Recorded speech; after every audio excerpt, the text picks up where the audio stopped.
Welcome to The Wave. We are Voices of Ecology, a movement powered by the European Union ERASMUS Plus program.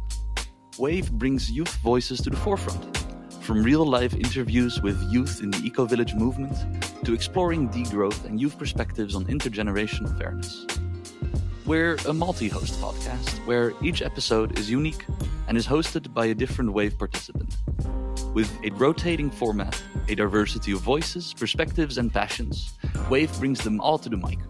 Join us as we dive into bold conversations, share inspiring stories, and explore how we can all live more sustainably.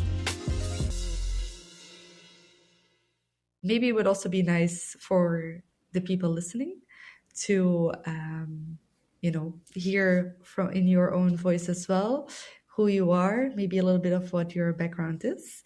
And just welcome. Great. Thank you so much. Hi. Thanks for having me. This is really exciting. I'm Hayati. I don't really know how to describe myself. Technically, I work in advertising, so that's really my main job. But for the past few years, I've been really into gardening. So we moved to Walthamstow for 4.5, 5 years ago, maybe. And finally, I have a garden. And basically, it has been a great challenge to redo the whole garden by myself. To be honest, when I was living somewhere else before Walthamstow, we just had a little balcony. I had just a few plants and I was kind of starting to get into it. But it was really when we moved here and I had the space to actually experiment and learn that I actually got into gardening a lot more.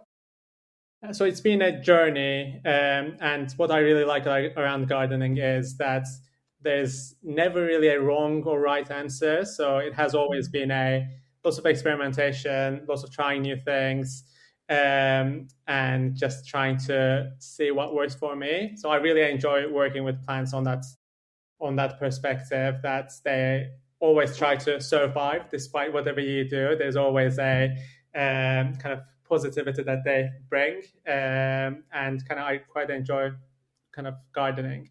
I've also done an RHS course, so level 2, because I kind of wanted to get a bit more trained on around like horticulture and plants. So that's like really the basic entry level education from RHS, which is a great course. And as I was doing it, I think that's where you guys found me as well. I started an Instagram account about gardening about a year and a half ago, I think now, which is where I share some of my kind of experiments and kind of silly gardening stuff that I do. So that's me in a nutshell. No, super interesting. I have to say, I saw one of your reels. I think it was the first reel. And it was something along the lines of, when you have a midlife crisis and you have to choose between, running, plants, podcasts. And I thought it was so funny because I was like, okay, well, he can at least check off maybe two of those now. But I have to say it was very, I honestly had to laugh a lot while watching your videos. Thank you. I do a lot, so I think that was a big hit. But I think why some of the videos work on Instagram that I do is there are so many people, I think, going through the similar experiences around kind of life stage and especially around kind of relying on plants to bring a bit of a kind of cheer to our lives. Lots of my friends are really into kind of plants and gardening as well. I think this is the right age where everybody's feeling a bit more committed to plants. So I think those kind of millennial adventures around plants is always kind of becoming popular. Yeah, no, definitely. I mean, I agree. Again, when there was this one specific video where you also mentioned, your good moods because you haven't watched the news, in what was it, 24 hours. And I couldn't relate more because there's so much negativity at the moment. You really see this move of, younger generations who are moving towards more community-based initiatives and nature as well. There's so much push to nature, people just seeking out green spaces in cities and outside of cities as well. And I thought your page did that really well. The community aspect and then the nature aspect with the relatability, as you said as well. So yeah, thank you for that. And so, I guess that's sort of how we connected you to guerrilla gardening, or we thought that might be a really nice connection. Of course, I haven't seen this specifically on your page or from what I found about you, but would you say that you engage in guerrilla gardening? Is that something you actually use, that concept, for your work? I do. To be honest, when I first started the account, I didn't know anything about guerrilla gardening. So one of my neighbors, and you touched on in terms of us being really getting depressed with the news because there's just so much happening. So I have been more involved in community projects recently. There's a local gardening group, which I always want to kind of go and help them. They meet once a month every Saturday. I've just joined them once. Sadly, they're doing such great work. But through that connection, someone reached out to me and they said, this is happening like 2 years ago. They were rewilding a part of Walthamstow, this really small batch of land just under a big tree. Usually lots of people just throw some rubbish there. And she said someone has spare plants coming from a fair that they've done for a brand. They have all these spare plants. They're going to plant them all in one night. So she said, do you want to do some guerrilla gardening tonight? And that's the first time I heard about guerrilla gardening. And I was like, yeah, sure. I'll just grab my shovel, grab my gloves, and just that whole basically after, I think it was like 6 p.m. we met, and we were done at like 10:30. It was summer, so it was a long night, but it was really, really rewarding to see that patch get transformed from basically just a piece of soil, lots of rubbish, into lots of kind of plants. And basically, as we were working, seeing how all the passers-by were commenting and saying thank you. Weeks later, again, every day when I was passing through, seeing the results, how the plants were surviving. Really, really actually kind of changed my mindset in terms of how community spaces actually, if we don't do anything about it, nobody will. So that really, like when I got that call from her, at first I had all these questions like, are we allowed to do this? Who owns that land? Like, are these kind of legit plants that we're planting? Are we going to get in trouble? So all these questions. But when we kind of jumped into it, see the transformation. So that was my first experience with guerrilla gardening. And then since then, I've had a few just projects on my own as well, just inspired by that. So yeah, I do get involved in guerrilla gardening at a small scale. I would love to do more. I think one thing about gardening as well is very seasonal. Like between September and March, there isn't much really you can do because it's really cold. The days are really short. So it's a lot harder. So hopefully when spring comes, I'll be able to do a bit more. Mm-hmm. So, I kind of the red thread I also see is this community aspect, right? Again, where you do this thing together, you come together for, let's say, a greater good or for at a local level. I'm saying then, but then what would for you be I know it's difficult when people ask for definitions, but what for you is the core or some of the core aspects of guerrilla gardening specifically? I think it's about I would say it's about reclaiming community spaces and making them better for the community.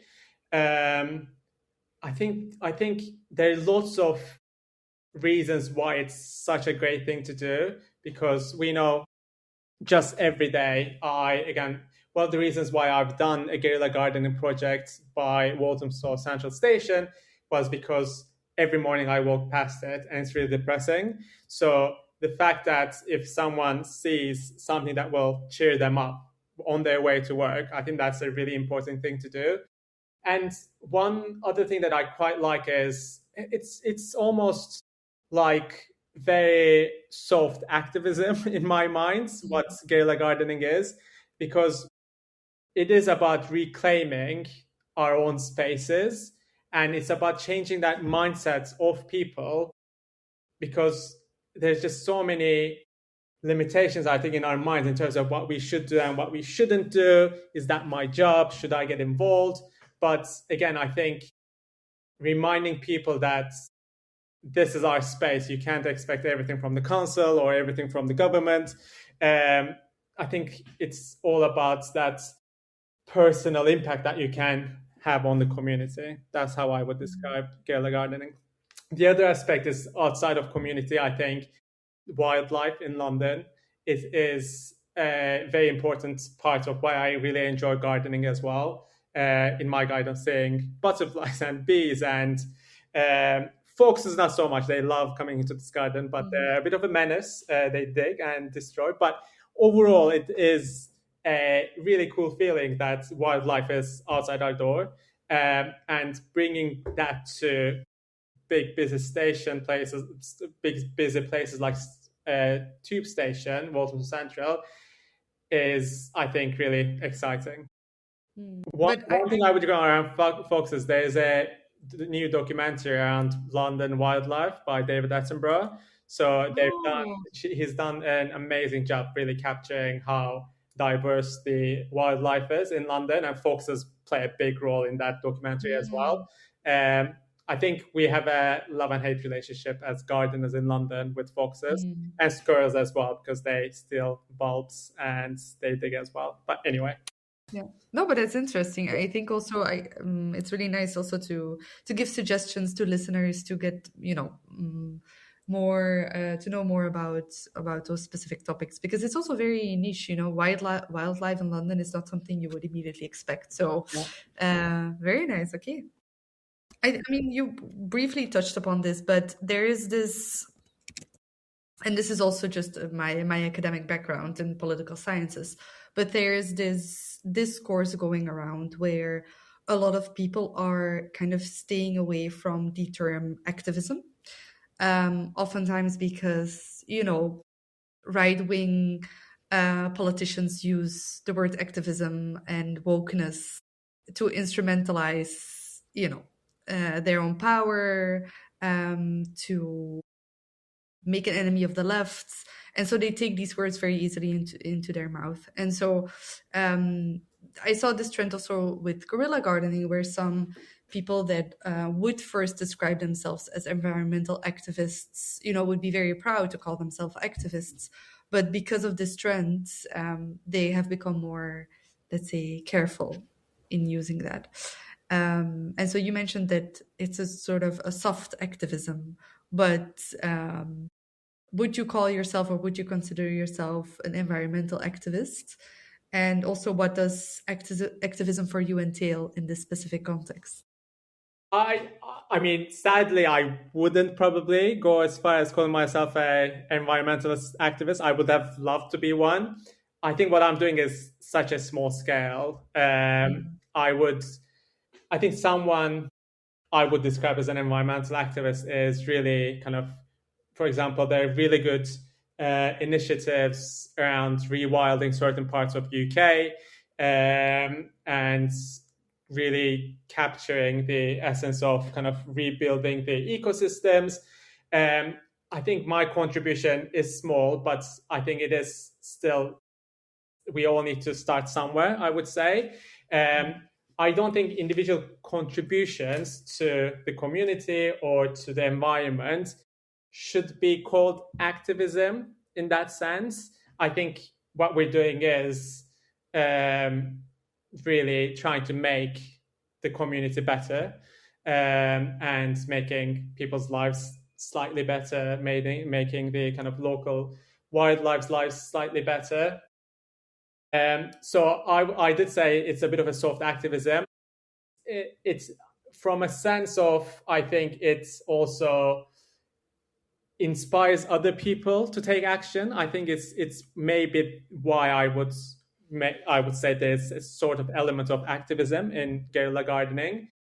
Also, in terms of like urban urban kind of setting. So I live in a city. I've always lived in big cities. It's sometimes hard to imagine that we don't share this space with other beings and it's just for humans and people. So I think it's another reminder that actually when we have these green spaces and we see wildlife there, it again reminds us that we're not the only ones on this earth. And I think that's again part of that's what activists sometimes try to do in terms of reminding people that there is more than us that we need to think about. So yeah, I'm not sure if this was a good answer to it. So I don't think it's as black as white as calling myself activist, but I think anything that will help people get inspired by or change the way they do things is sort of an activism. I did get so many messages when I've done that Walthamstow Central Station project that they want to get involved. If there's another project, can you please let us know? We'd like to contribute, we'd like to help. So in a sense, if you are with your actions driving other people to take action in a positive way, I think that's partly activism. That's really, really nice, actually. Also because it takes away, I would say, some of the heaviness that also surrounds, the global, like the climate crisis, etc. To, that it's about reminding and inspiring people as much as very active activism, let's say. Yeah. And I think it's the other thing is like I think the reason why people heard about what I did is because I have it's not big, but I do have a social media account and people can see the content through there. It's just that there are so many other people doing amazing work and maybe they're not getting any visibility because they're not using social media, they don't care about social media. So, for example, the neighbor who called me to kind of take part in that first Guerrilla gardening project that I did, I think her role in inspiring me was massive. As I said, every kind of once a month, the local gardeners get together and do kind of that local work. There's so many like shared flower beds.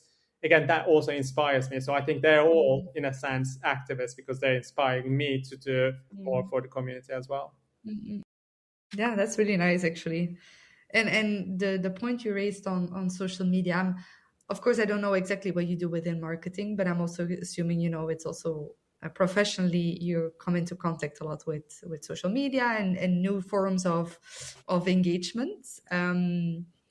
And I mean, it's a general trend, right? With social media, especially Instagram and TikTok and so on, are very important for awareness or to reach a certain segment of society. And I think we were also wondering how,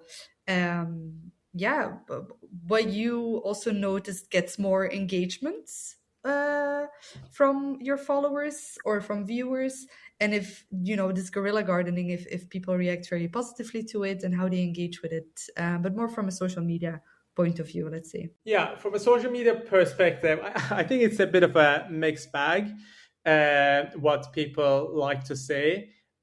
So when I do content, I try to have a varied approach to it. So I try to do different types of things. Some of it is just literally silly content around gardening, like me running around the garden and like not achieving much. Some of it is partly educational, but not. I mean, I'm 100% not an expert around gardening and horticulture. I've done one RHS course. I have like 5-year experience, so I know some stuff. But there are so many actual experts on social media that people should be following around for education and for learning things. So I think what I do is, silly content I think probably is top level engagement because I think people, when they come to social media, they want to be entertained, I'd say. But while you're trying to entertain, and again, I'm not a funny person at all, but I think what people find funny potentially is that it's relatable because they go through the same things. But while you're doing that, if you can also put in anything you know about gardening, for example, if it's bulb planting season and you basically put that in the content and people know that actually they should be planting their bulbs this season if they want them to appear around kind of springtime. So it is kind of partly inspirational, educational around gardening, what they can do it in a funny and entertaining way. Guerrilla gardening, again, I've done a few projects. So I've done 3 in Walthamstow. And the one that got the most traction was the one at the Walthamstow Central Station. And I think why people really like that one is, I think, because of the effort that went into the project in terms of me using the kind of leftover stuff from my previous projects in the garden. I built it all myself, and I'm not a big DIY person. I'm just learning. I got lots of new tools now, so I'm really into DIY as well these days. But yeah, last summer when I did it, I wasn't like a big expert. I carried the whole thing to the station, which took my whole morning, which was really kind of a big task because it was really heavy. So it was a kind of entertaining video, I'd say, and it was actually really positive because the common feeling around that station is that it's very depressing. And it's only one planter that I've done in one corner, but honestly, I want to do so much more. There's a whole other side, which is terrible. It's always full of rubbish. There were some shops there that haven't been open in maybe 5-6 years. And there's that area by the station that needs a lot of work. And I think it's perfect for guerrilla gardening. So hopefully maybe when spring comes, that could be another project with some other volunteers getting together to attack that area. But yeah, I think people really appreciate the effort you put into these kind of community projects.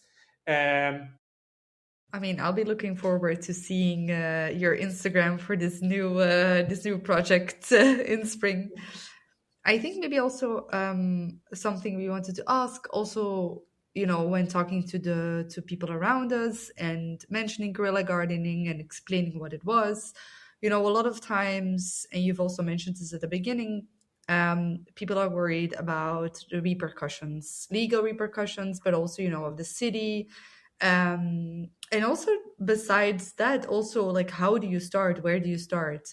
Because obviously you cannot just plant anything. If it's obviously I don't know a lot about plants, but some invasive species, if they, you know, they cannot be planted just anywhere. And so I guess my question is twofold: is what about the legal and the more let's say technical side of it, and then also where do you start if you want to start? Great question. I think the legal side is slightly a gray area.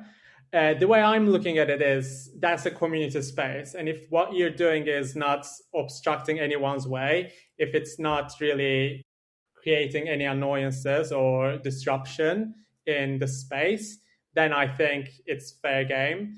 If the result that you put in is a positivity that you bring to the area, then I would say there's nothing that you should worry about. However, I did have to think a lot around the logistics of making sure that it's not disruptive, making sure that it's not going to create annoyance to the way people are working. So obviously, for example, I put it by the kind of the planter that I put is at the station. So I didn't put it by the gates. It's in a far corner. There are some kind of back areas of the station around where I put the planter, and there was like this big gate. So I just wanted to make sure that if they opened the gate, the planter wasn't in the way. So the other thing was the materials that I use. So I just wanted to make sure that it's not going to break down into pieces really quickly, so that it's going to be council's jobs to clear it up. So you have to think about all these things in a way that will make it not a nuisance to public life, basically. So as long as you do that, I don't think you're going to have legal issues. In terms of what kind of materials you choose, I think, again, you need to think about sustainable and long-term products, materials that you use. Because again, if one project that I did was in a tree pit. So it's like this empty space underneath a tree, and the material that I used was slightly flimsier than the one that I use at Walthamstow Central Station because it was a smaller space. And what I noticed the week after was there are kids that are playing with a ball, and they keep knocking it over. So after several weeks, basically, it got damaged, and you can't be. It's your fault if you've done something and the society is using the space around it and it gets damaged. You can't blame other people. It means that you didn't use the right materials. I think you need to, as the kind of guerrilla gardener or person doing that, you need to be mindful. Same with the choices of the plants that you're using.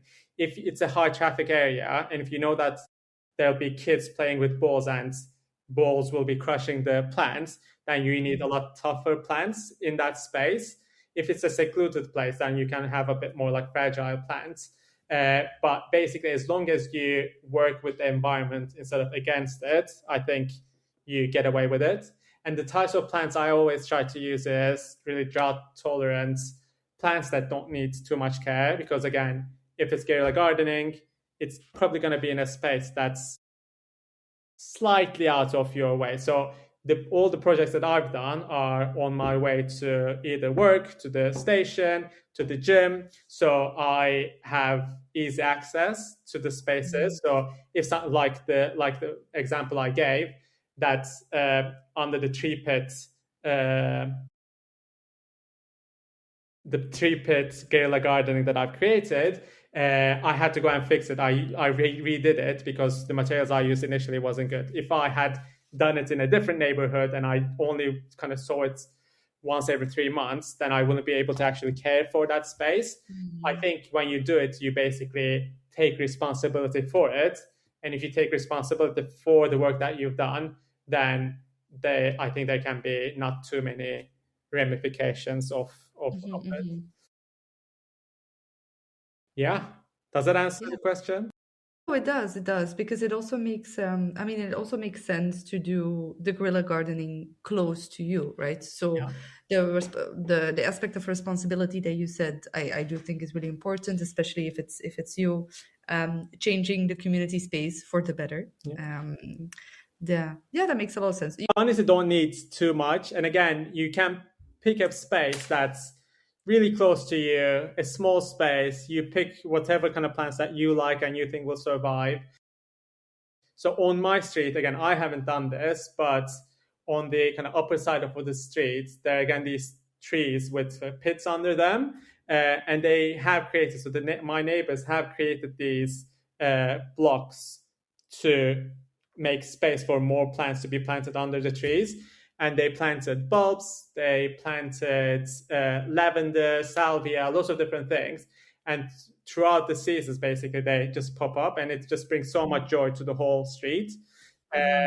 So I think there's a lot like you can do without too much effort. And if it's close to you, you can take care of it. And it really brings joy to people, I think. Yeah. Just curious, do you have a favorite tree or a favorite plant/flower? That's a very good question. A very difficult question for a plant lover, I believe.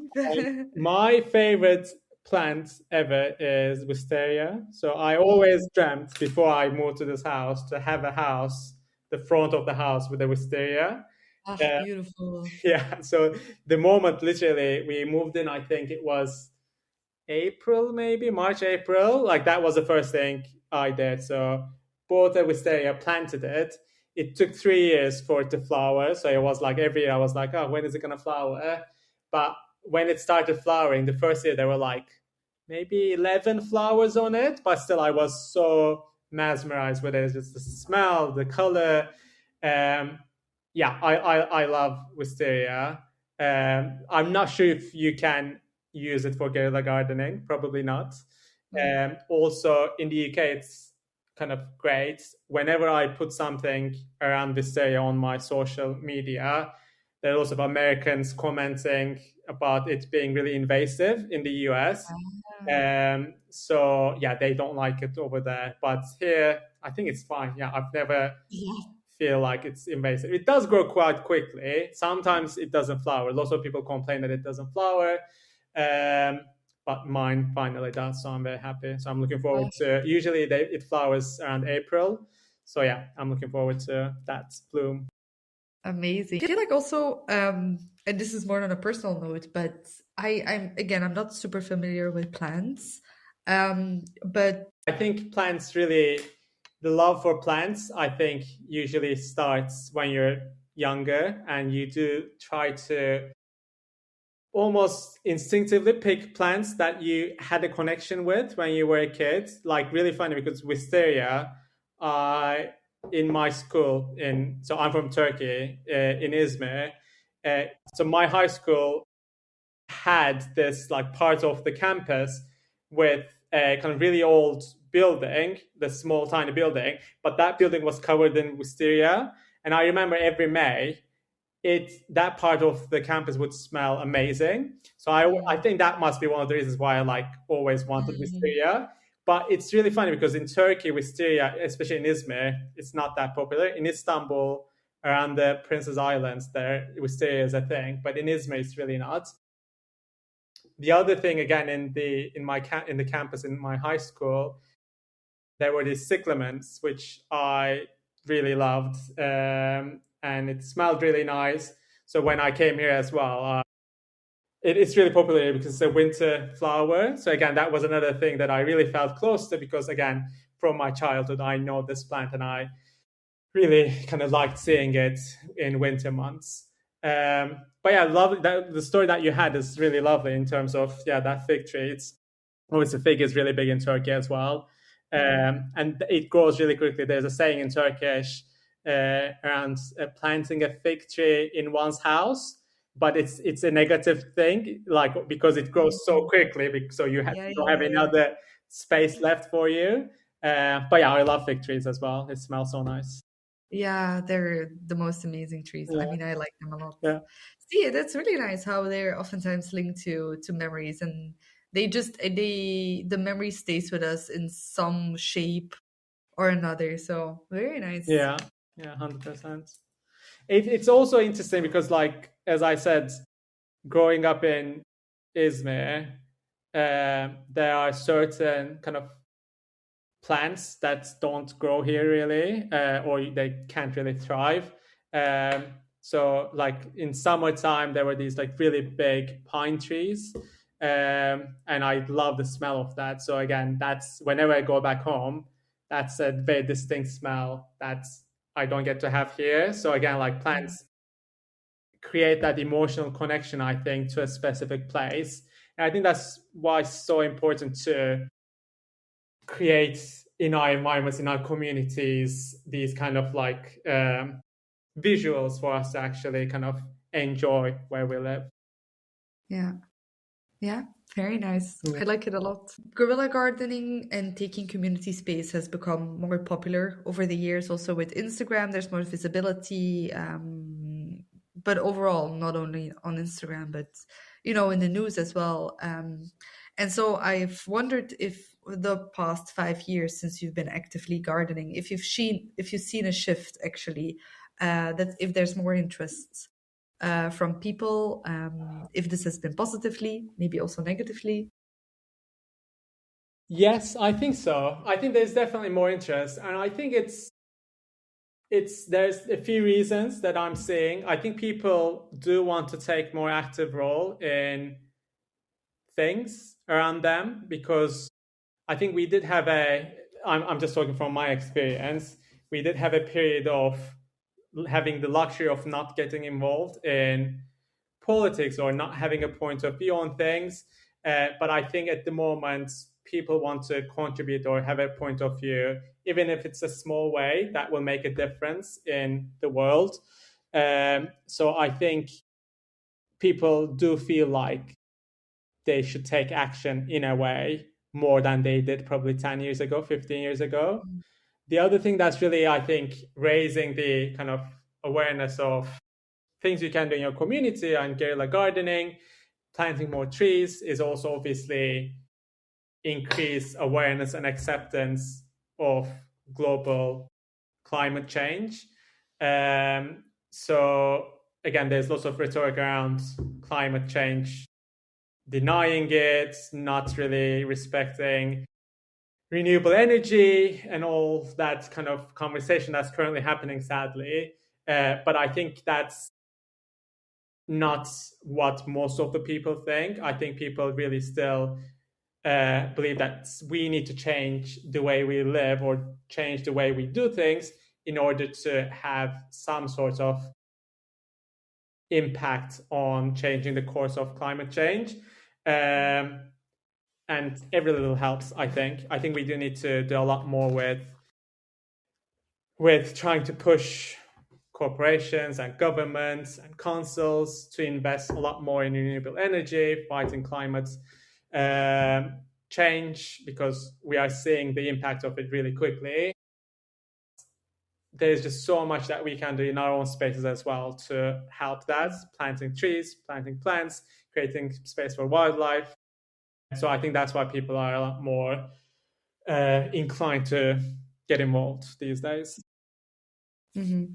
Yeah, especially also if you bring it down, this is also what I said prior, if you bring it down to a more local level, people might feel less overwhelmed with the, with the doom that is hanging above their head, which I think is really nice because it gives people a new type of energy that they might not have, prior to, for instance, knowing guerrilla gardening. But this can become in many shapes and sizes. So, yeah. Yeah, that's a really great point. I think that's why getting involved in local community is so important, because you can actually make a difference. The fact that nobody removed my guerrilla gardening projects, the fact that I got positive response is partly surprising almost to me, that you can do it. I think you can see the impact of what you did. You work with people, you see them. Whereas anything kind of national or global, you almost feel like the work that you're doing is going to abort. Even if it's a donation to some charity that's working on a global scale, there isn't enough transparency and there isn't enough, I think, impact that's visible to you. So that's why people are less likely to trust it. But anything local, because it impacts you a lot, then you are more likely to believe that you should be helping out. Is that also the reason, or one of the reasons, why you decide to continue with guerrilla gardening or your projects? Yeah. I think the more you see that actually people are enjoying it, it's a positive impact on the community, and the fact that, again, the fact that there's a possibility of bringing a bit more kind of wildlife around the tube station is really exciting. And I did, it does take a bit of an effort. So the first thing before I did the planter at the station was talking to the station employees. So I talked to the manager because there were some empty pots already there. So all I wanted to do was actually inside the station, shall I just fill these? And then I remember he was like, "Oh, don't worry, there are volunteers coming here. They'll come at some point. We can't really let you do anything here." I was like, fine. And I think most people, when they hear that, they will be like, "Okay, then, thank you." But basically, you need to be slightly more persistent if you want to change something.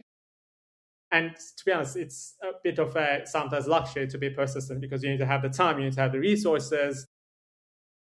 So not everyone, I think, can be as flexible to, okay, I'll do it anyway. I'll just build my own planter. I'll just bring it to the station. But if you create the space, so if I actually invite a few people while I'm doing this, I think even though they might not want to initiate it, I'm sure they'll be happy to join in. So I think it's about finding the right people that will maybe kind of initiate things, start things, lead things, and also find the kind of people who are interested to just be a part of it. Yeah. No, I think that's also a very important point where, intersectionality is, of course, very important to also take into account in these type of initiatives, but it's also due to people like you who are persistent and who do use their energy and time and resources for this, that, other people might get inspired as well. So thank you as well for doing this. Thank For you. sure. Something we also saw and actually really liked is that you made a dog library Yeah. recently. Yeah. And I mean, I'm gonna say this is also part of guerrilla gardening. But are there any other projects that you're working on and have in mind that you're excited about for the near future? Yeah, I mean, the dog library was really fun. I've again seen it at another park in South London in Chiswick. There was a version of a dog library where there was like a little box with lots of balls and sticks. And the story of the dog library is every morning when I take my dog to the park, he's a very naughty spaniel and he just goes into the bushes and just finds all the lost balls. So we had a bucket full of balls basically in the house because he always brings them back. He never wants to leave them there. So basically when I saw this in another park, I was like, oh yeah, this is what I'm going to build and put all these kind of extra balls in the house into that dog library. And it's again a kind of in a corner of this really big park, so it's not really obstructing the way. Hopefully it's gonna be there for a long time because I use like really good materials. So I think it's a positive impact on people's kind of daily dog walks and walks when they see it. Hopefully they're gonna be kind of cheered up with that. I want to do more, obviously, and the only reason why I did dog library without any plants in it is that park that we go to is a big kind of nature. It's almost like part of the forest, so it's better not to kind of plant stuff there because it has its own ecosystem.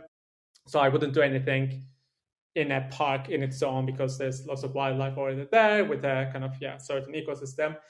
But yeah, I do want to have other projects, especially in kind of inner city. As I said, I want to do the other side of Walthamstow Central Station, which is a huge project. I talked to a couple of like local gardeners to see if they'd like to get involved, but I think it will have to wait until it's a lot warmer, probably like April, May time. Also, the days, as I said, is just so short at the moment. You can't really do much after work. And also that space is a lot bigger and a lot kind of in a worse shape. It will take a lot of time, and I just want to think about the logistics carefully so that we don't get like stopped by the kind of the station employees or anyone else while we're working. When I did the planter, I went there really early on purpose. I dropped it there. I cleaned around there. I think it was like before 7 a.m. So I just wanted to avoid people and crowds. There were only a few people who were like, oh, you built it. It's really cool. But there was, I think, one tube station employee. And he was like, what is this? What are you doing? And I had my I had my vest on. And I was, I'm just like doing guerrilla gardening. I built this. I'm just leaving it here. It's just a plant. And he was like, okay. So and they didn't like have it moved or anything. Anyway, so back to your question. Yes, I want to do the other side of the station, but I think it's a bigger project. So I need more people involved. I also need to think about logistics so that we can do it in a way that will not create disruption or too much attention. A lot of it, like there's a lot of other aspects you have to think about before you can actually guerrilla garden. It's not super easy if I hear you talk about it. There's scales. I think you can start really easy. As I said, you can even like just plant a lavender or a rosemary that are like more kind of drought tolerant, hardy plants, evergreens. You can just plant it under a tree pit, and if it has enough space, and just leave it, or just plant some bulbs as well. Like you can just bulb some tulip bulbs or crocus, something like that. That's like really small scale in an area around you. So you don't have to have a DIY experience to build a massive planter for. But if you want to, of course, just go for it. Next to my metro station, I'm gonna put a really nice flowers. Honestly, Amazing. it was Send me really nice. pictures. Yeah, honestly, you know what? Ideas are brewing. That's Yeah. why we're doing this. Um, I was maybe also wondering, and you already touched upon this a little bit, but how would you suggest people to kind of involve neighbors and other community members to actively participate, or even inform them about guerrilla gardening? Because I think the tips you might give might also be applicable to not only guerrilla gardening, but just wider community participation in general. Yeah, I mean, I have always benefited, I think, the current setup that exists where I live. So we have a WhatsApp channel for our streets. So all the neighbors are part of the WhatsApp Oh, channel. There's a wider WhatsApp channel for the whole borough that we live in. that's very rare, no? Say it again? That's very rare to have. Yeah, it happens a lot in, I think, kind of zone three. It's not suburbs, but the kind of the space between the center of the city and the suburbs. Basically, I would Mm. say that's the type of place I am. It's very residential. And I think when there is that kind of community already, you can take advantage of it. Again, before moving to this part of the city, I don't think I would kind of know my neighbors. I wouldn't like when you're living in a flat as well. It's really hard, but in these kind of more residential areas, there's usually already a connection, and people do want to help each other out. So, as I said, even though I didn't get involved in it, the kind of upper part of the streets, they've done some amazing work with those kind of boxes that they built with plants. Um, I think it's about trying to find those places where the community is already there instead of trying to set something up yourself. It could be a WhatsApp channel, but also it could be a Facebook page. There are lots of like Facebook pages for different neighborhoods. There are lots of Instagram channels. Again, this is just speaking from London perspective. There are lots of like local groups. But if there isn't one, there's no reason why you can't start one. Again, just talking to people. I think I've been getting a lot better at talking to people without reason almost, like just neighbors, just saying hi. Like 10 years ago, I would never do that, like talking to people at Mm. the supermarket. But like you see these people all the time now. I do. So I feel like I'm a lot more neighborly, I say these days. I don't know if it comes with age. But I think, yeah, I always feel like also I think kind of younger people, they kind of shy away from building connections in communities Yeah, a lot more. yeah. Um, you can do stuff by yourself as well. As I said, like both of so two out of the three Guerrilla projects that I kind of worked on, I did by myself. So you could, but it's more fun when you work with other people. Also, it's Yeah. easier because yeah, carrying that plant to the station was really annoying. um, so yeah, just talk to people, talk to your neighbors. I honestly think lots of people would love to get involved if someone on your street is starting something. So just don't be shy. But in one sentence, what is guerrilla gardening? That's a good question. Guerrilla gardening is let me write this. Wait. Um, This is gonna be, recorded forever. So yeah, I need to just find to a good be answer to this. Yeah, something like probably. I think guerrilla gardening is taking environmental action for areas in your community that are neglected. So it's about making neglected areas in your community better through planting the right things. Is that a Beautiful. good answer? Really nice, really nice. Good. I know I put you on the spot, but it's a really, really nice answer. Okay. Thank But you. I think it's hard to describe it in just one sentence because, again, Yeah. there's just lots of elements to it. And I think there might be different reasons why someone might be doing it: personal reasons, community reasons, wildlife reasons. So I think it has lots of legs of why you should be doing it. But yeah, hopefully that was a good one-liner. A last question is, what message would you like to put out there? It can be anything, just something you want to share to people listening. I would like to remind ourselves that the shared spaces are shared spaces. We all own them, and we should be thinking about how we can make things better.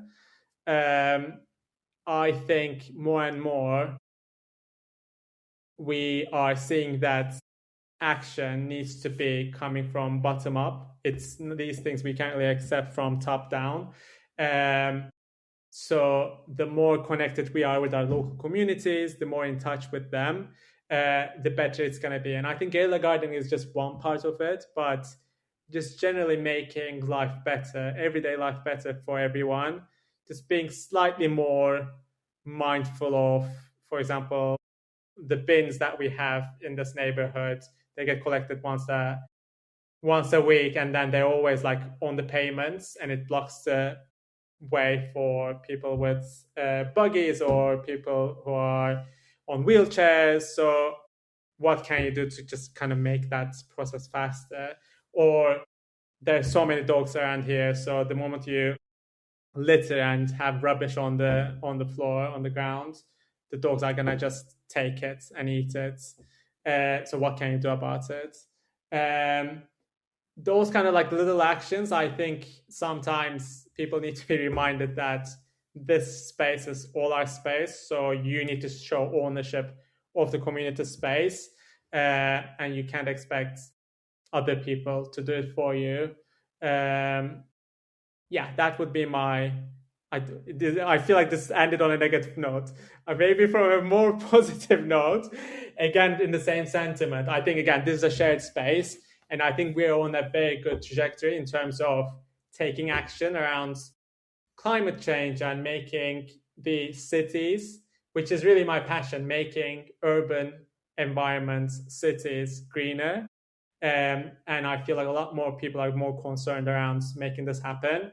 So my call to people, the second call to people, would be around getting involved. So please plant trees.